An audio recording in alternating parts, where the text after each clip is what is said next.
2, 3, 4, 5, 6, 7, 8, 9, 10, 11, 12, 13.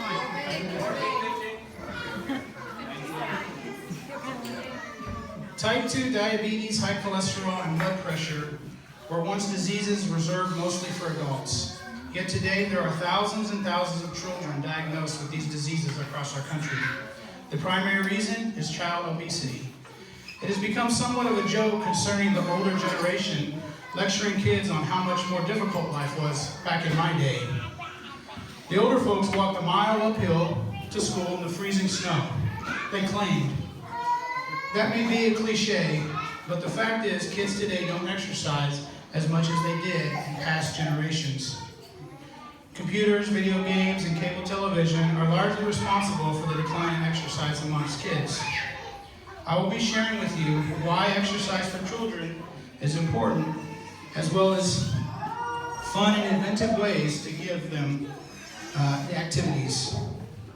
I was a very active kid growing up. I would run around the neighborhood gathering my friends for a game of hide and seek and freeze tag. I would often ride my bike up and down my street as if I was in a bike ride or join in a game of backyard football.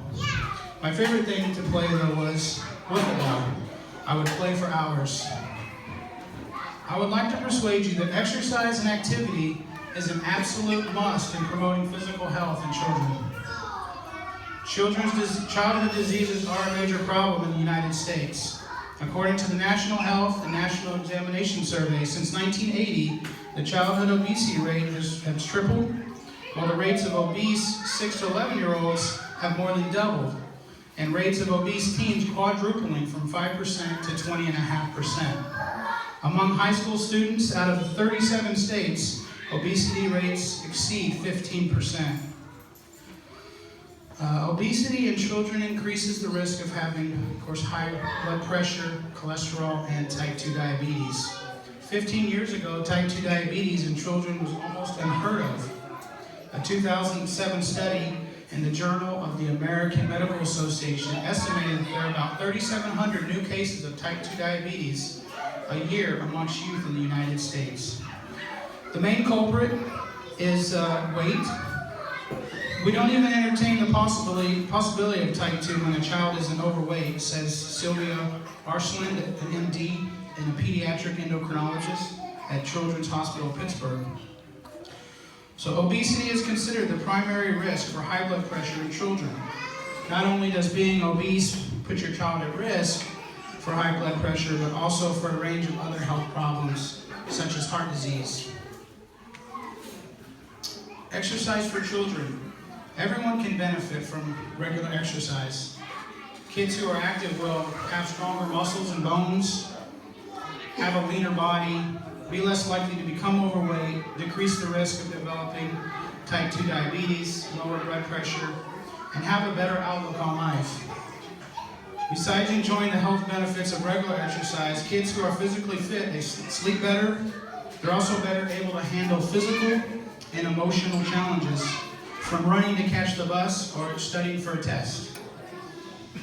There are 3 elements of fitness. If you've ever watched a kid on a playground, you've seen the 3 elements of fitness in action. When they, 1, run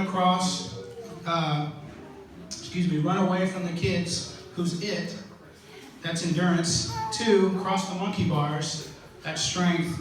And 3, bend down to tie their shoe, that's flexibility. Some aerobic activities are basketball, bicycling, ice skating, tennis, walking, and jogging. Improving strength doesn't have to mean lifting weights. Instead, kids can do push-ups, stomach crunches, pull-ups, and other exercises to help tone and strengthen muscles. They also improve their strength when they climb, do a handstand, or wrestle. Stretching exercises help improve flexibility, allowing muscles and joints to bend and move easily through their full range of motion. Kids get chances every day to stretch when they reach for a toy, practice doing the splits, or do a cartwheel. Being overweight or obese in childhood has become a serious problem. Many things add to this epidemic, but a big part of it is that kids are becoming more sedentary. In other words, they're sitting around a lot more than they used to. Kids and teens now spend hours every day in front of a screen, TV, smartphones, tablets, other devices, looking at a variety of media, TV shows, video games, etc. Too much screen time and not enough physical activity add to the problem of childhood obesity. One of the best ways to get kids to be more active: put limits on the time spent using media, limit screen time to an hour or less for children 2 to 5. Choosing high quality programming and watch it with your kids, help them understand what they are seeing, and keep TVs, computers, and video games out of children's bedrooms, and turn off screens during meal times.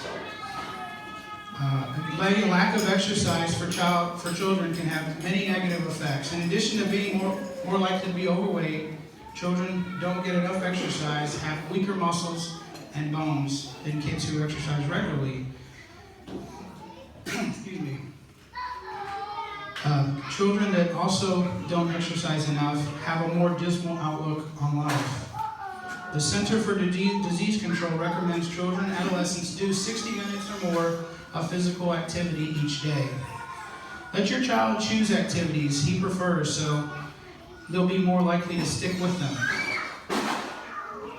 It's not uncommon for a parent to say, "My kids aren't athletic, they don't like sports," or "they can't go outside for long periods of time because they get sunburned easily." These are real questions and concerns and should not be taken lightly. However, kids don't have to be athletic or like sports to get exercise. Maybe a day at the park flying kites, riding a bike, or playing on the swing set are all great ways to be active. Parks and playgrounds are typically open early in the morning before the sun is at its brightest and hottest. So try doing the activities with your kids early or later in the day.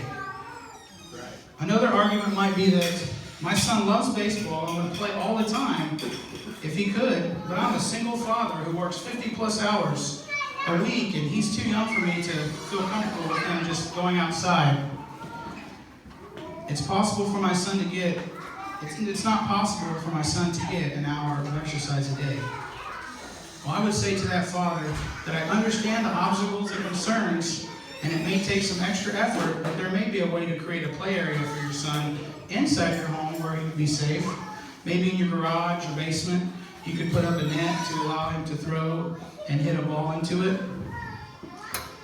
I discussed the following things, and I will leave you with this. We as parents, grandparents, aunts, uncles, guardians only have one shot at getting this right. We owe it to our children to make sure they are getting the stimulation and activity necessary for a healthy childhood and a head start into adulthood. It doesn't matter if they love sports and can throw a ball fast, run like the wind blows, or even be able to walk uphill to school in a snowstorm. What matters is they are actively getting their heart rate up and sweating a little bit each day. So get creative and do whatever it takes to limit your kids on television and video games. It won't just be good for them, but for you as well.